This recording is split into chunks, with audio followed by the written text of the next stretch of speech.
all this belief is really done in my mind. You're gonna keep going. My feelings. How you doing? So I'm with the Observer, the newspaper here. My name is Mike Reid. Do you mind if I take like pictures and stuff? It doesn't bother me a bit. Just gain coverage and stuff for the event. I've read both the articles you've written. Thank you. And there was a editorial somebody wrote as well. That wasn't you, was it? Or was it? What? I saw an article you wrote, and then there was an editorial I thought somebody wrote. No? Was there an editorial? Yeah. Yes. One. That wasn't you, right? No, that was one of our students. Yeah. Okay. Yeah, they're.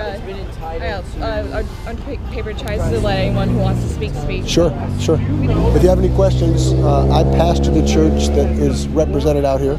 Oh, the pastor. I'd be happy to answer any questions you had. Yeah. I'm hopeful if you're. I'm trusting you're a journalist that would just. Yeah. Write honestly, right? What you get. Not that you don't. Not that you haven't. Mind if I interview you really quick? You certainly can. If we step aside, just so Sure. we can. If I get too much feedback. Sure. Awesome. Do you mind if I record this just for I'm perfectly fine with that. It's helpful. Yeah.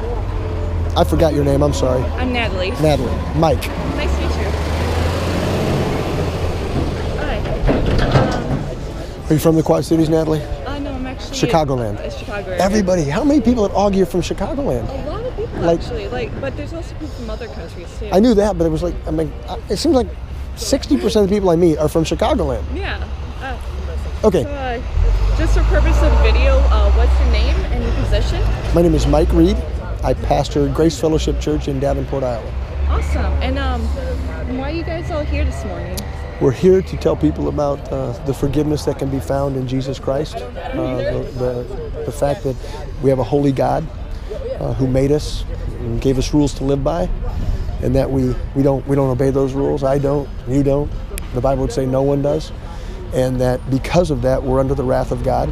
But in God's love, He sent Jesus Christ, His Son, to live a perfectly sinless life and die a death on a cross that we might, if we believe in Him, have eternal life. Yeah. So we're here to tell people that. How many people are actually here today for you guys? From our church, let's see, there's 4 of us, 5 of us here today. 5 of us. Awesome. What was your reaction to last week's? I know there's a big reaction here at campus with Tony here. Yeah. My reaction was I'm very thankful that Tony was out here proclaiming the gospel. I watched the entire video. I thought he was loving and kind and patient and answered questions well. So I was thankful that the message of Jesus Christ went out.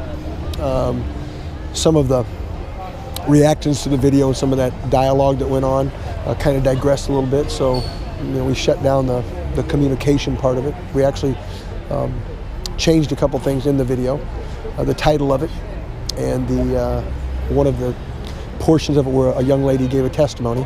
That's been taken out and then put back up in a different way. Okay. And my next question is about the video, the students asking not. I'm sorry, what was the last thing you said? My question is with the video with the students asking not to be recorded. Will you guys be editing that out this time so students can privacy will be protected? Sure, it depends. I mean, yes. I want to make sure that you understand that. So Tony goes out and Tony evangelizes most every day of the week somewhere and does lots of videos. And those videos sometimes get reactions, sometimes don't. And so as pastors, we have 3 elders.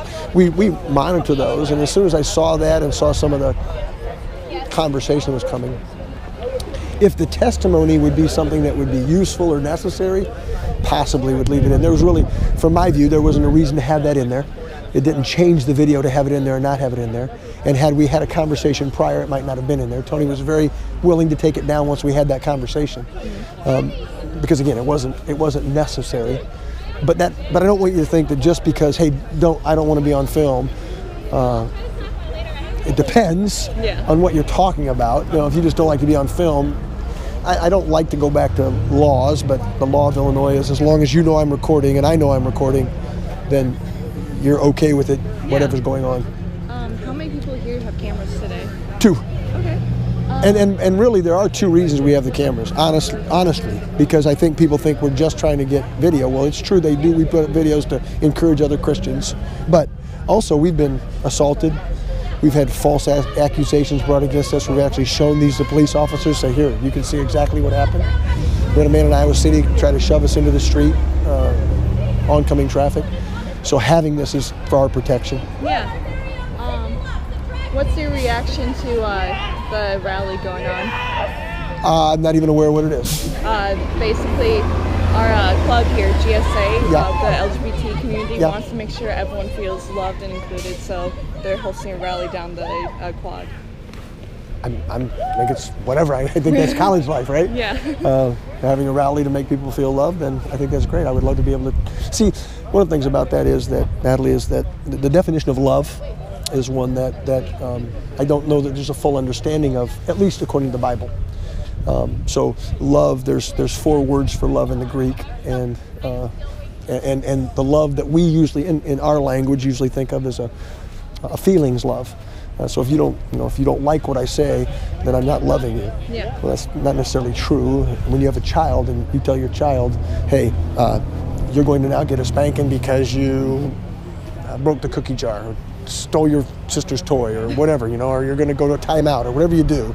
It's very loving because you're wanting to teach them how to live rightly. Yeah. But the kid doesn't feel very loved at the moment, right?